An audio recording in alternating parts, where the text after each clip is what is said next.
Never been here, you know. What's the matter with you? Okay, we are live in Chester, Massachusetts for Chester on Track at the Chester Granite Saw.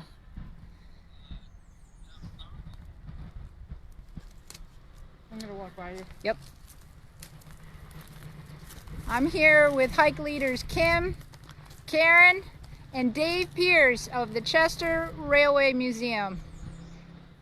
You guys might recognize Dave Pierce as the narrator of our once-a-year big group hike at the Keystone Arches Bridges Trail.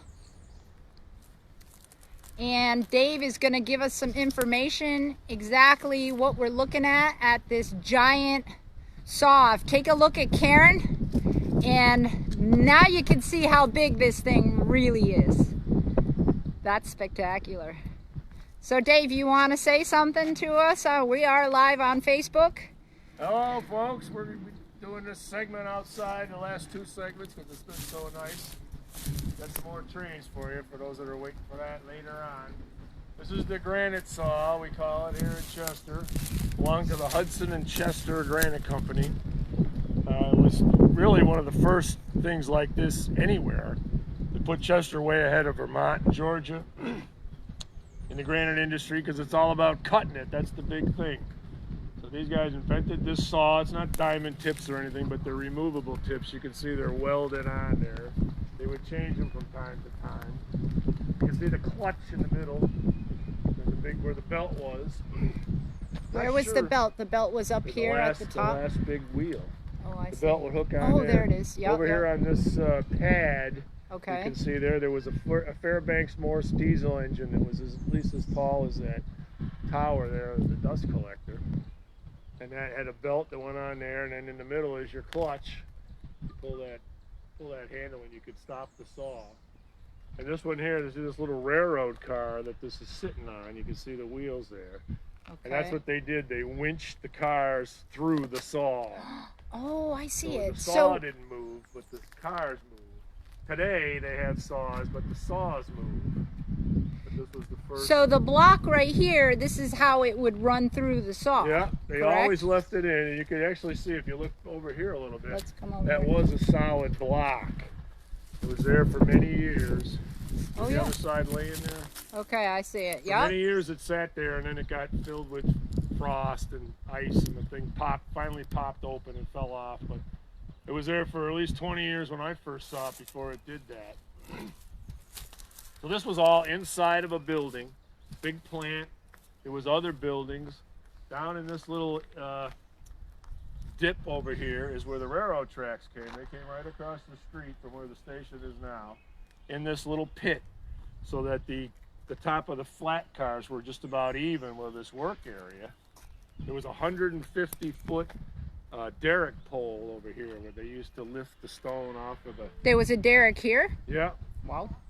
There was a few of them. Over here we could see the bull wheel of one of them. I'm not sure if this was... I'm moving it slow, so... Okay, so there was three buildings all arranged around the derrick. Cutting plant, polishing plant. And then the derrick could put the stone in front of the door of any one of them. Oh. Started in this process. This is a great view here. Yeah. Kim, stand next to that blade where you guys can see how big it is. You see Kim next to it. Yeah, that's pretty giant. How big is that blade, Dave? I say 10 feet. Just off the top of my head, I never really... Wow. Yeah. One thing, I don't know. I love showing people that you're going to be around this before.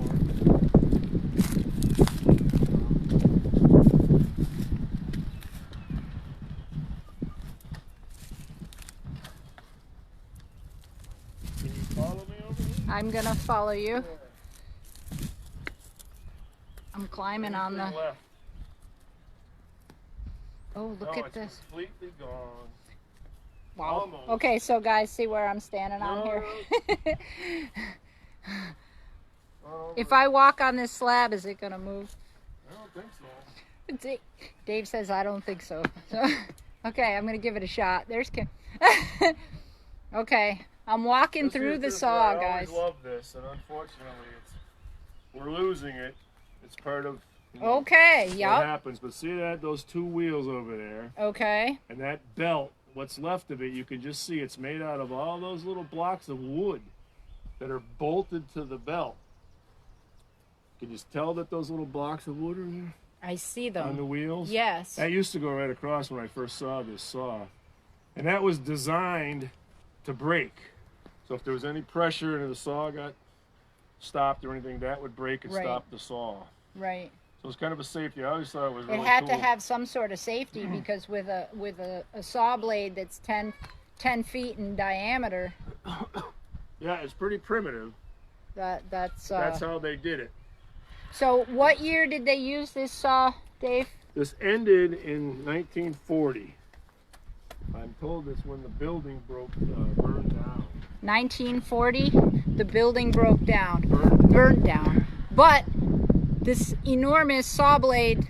It looks like somebody was trying to steal this. Oh yeah. That's a torch. Somebody was trying to torch it off. Yeah. Scrap Figures. metal or something, Figures. which would have been a real shame. Look at that giant keyway. Just like your lawnmower. Yeah. Yeah. Yeah. So You can see the marks in the stone. so Where here's. the saw was cutting it. Yep. They always Exactly. stop the saw at night in stone. And then they would put another stone right next to it and keep it because they didn't want the saw to come out of the stone because it's very hard to start it. Correct. Right. know, so- That would make sense. That was the method. I'm. They're all learning as they went along. This This was is. the Hudson and Chester Granite Company, the same guys that own the what's now the Beckett Land Trust. The Beckett Quarry. Yeah, So that was the Hudson and Chester Quarry, and this was their saw. This is only one of two finishing works in Chester. So Although what the I other guys didn't have a saw. So what I was telling everybody before, a lot of people hike up at the Beckett Quarry, and that's where the stone was coming from.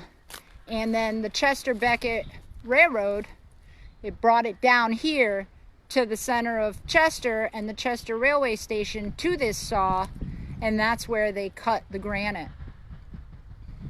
So let's go. There's more stuff back here. Yeah, there's a nice little loading dock that I always show. You can see how that's cut out under the tracks. That's where the winch was. This cable that we're seeing, that's what pulled that. The mechanism for it is way over here. It's like an outdoor museum, just like the arches. Look at Look all this. that stone. That's just stuff that they took off of the cars and piled it up. Is that the slag? They called it the slag? No, that's good stuff. This? Yeah, this is not waste. This is all stuff that, you know, the big piles of what you call grout up at the quarry. Those Grout, big piles right, like the piles this, of that's all stone. been rejected. Okay. This is good. This is all They good wouldn't have granite. sent it down here if it wasn't I good. gotcha. So this can all be used. It's kind of a bad part of the industry, the granite, but the general rule of thumb is 80% of what you take out of the ground is no good. Really? That's a huge number. Yeah. A All lot that of waste. work and 80% of what you do is no good. That's a lot So of that's waste. kind of, you know, a break on the granite industry, but then this was all good here. And some of the stuff would have like a vein of quartz in it or something like that, so they'd reject it. This is your shipping dock here, the loading dock. Here's a bull wheel. Oh, look at that. That's for the derrick. one So of them. we seen these up at the Beckett Quarry. Yeah, Yep. you can see where the beams were. Yep. So that went up. Yep. There was one There's of some at least pulleys. 2 or 3 over here. Was this a building? This, I think it had sides on it and everything. Come on up if you can.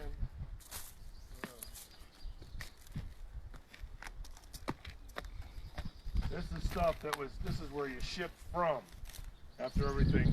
You can see the polisher right over there. See that Oh, table? look at that. They would put the stone on there and polish it with the water and everything. And that's where you get these nice finishes. Smooth stuff. This has been polished. Dave, This is all hand did carved. somebody forget their stone? No, this was probably rejected for some reason.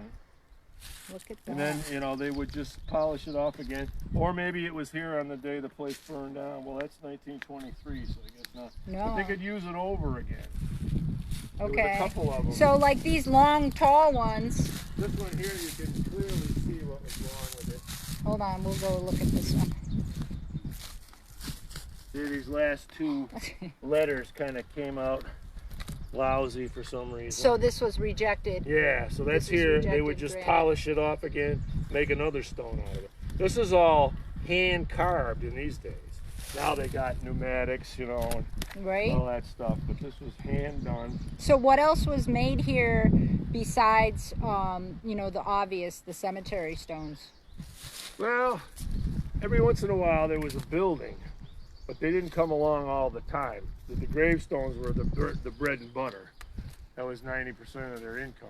Now in those days, they used to put those big obelisks in the cemetery, you know, big tall Yes. stone Yep, things, yep. and little middle things, make a family plot and all that stuff. Most cemeteries don't want that anymore.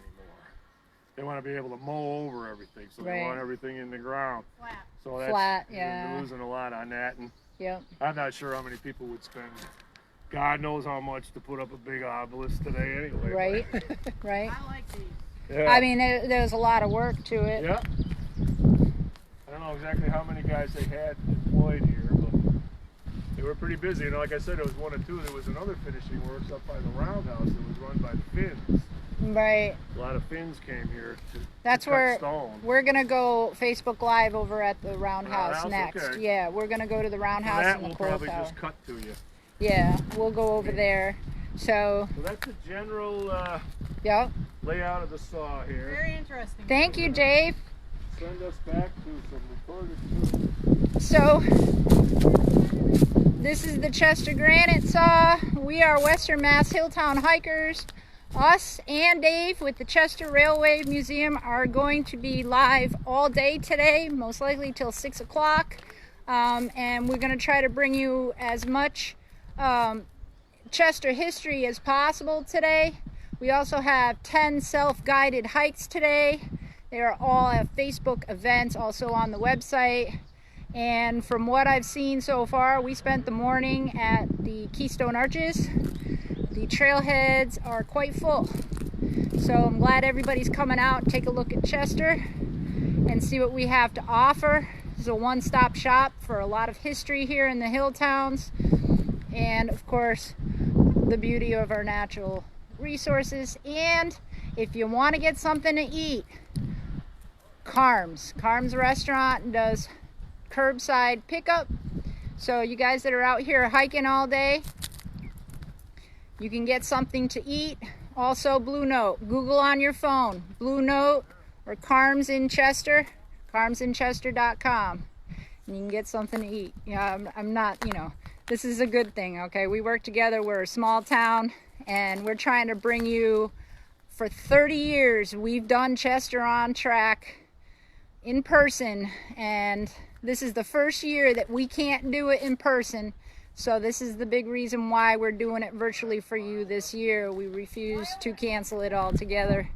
We are doing virtual Chester on Track. We'll see you guys next. We're going to the Chester Roundhouse and Coal Tower. This is pretty much the last one in existence, in pretty good shape in the state of Massachusetts. And we'll see you there in about a half an hour. Stay tuned. Thank you.